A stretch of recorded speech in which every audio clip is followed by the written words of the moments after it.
ಅವ್ರೇನ್ ಕೇಳ್ತಾರೋ ಅವ್ರೇನ್ ಕೇಳಕತ್ತಾರಂದ್ರ ಭಾರತ್ ಮಾತಾಕಿ ಒಂದೇ ಮಾತ್ರಮ್ಮ ಕಾಂಗ್ರೆಸ್ ಅಧಿಕಾರಕ್ಕೆ ಬರ್ತಂದ್ರೆ ಪಾಕಿಸ್ತಾನದವ್ರು ಬಂದು ಒಳಗೆ ಹೋಗ್ತಾರ. ಏನ್ ಬಳಿ ತೊಟ್ಟಿವ್ರ ಪಾಕಿಸ್ತಾನದವ್ರಿಗೆ ಒಳಗೆ ಬಿಡಾಕೇನು? ಇವ್ರ ಅಟ ಗಂಡಸ್ರ ಪಾಕಿಸ್ತಾನದವ್ರನ್ನ ಒಳಗೆ ಬಿಡಾಕ ನಾವೇನು ಬಳಿ ತೊಟ್ಟಿವಿ? ಏನ್ ಸಾಹೇಬ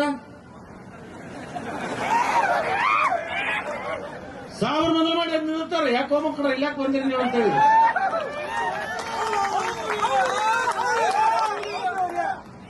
ಅವರು ಇವತ್ತು ಮತಗಳನ್ನ ಕೇಳ್ತಕ್ಕಂಥ ಹಕ್ಕನ್ನ ಉಳಿಸ್ಕೊಂಡಿಲ್ಲ. ನಿಜವಾಗಲೂ ಪ್ರಜಾಪ್ರಭುತ್ವದ ವ್ಯವಸ್ಥೆಯಲ್ಲಿ ಯಾರಾದ್ರೆ ನ್ಯಾಯಾಧೀಶರಿದ್ರೆ ಈ ದೇಶದ ಬಾಬಾ ಸಾಹೇಬ್ ಅಂಬೇಡ್ಕರ್ ಕೊಟ್ಟಿರ್ತಕ್ಕಂಥ ಸಂವಿಧಾನದ ಅಡಿಯಲ್ಲಿ ಮತದಾರರು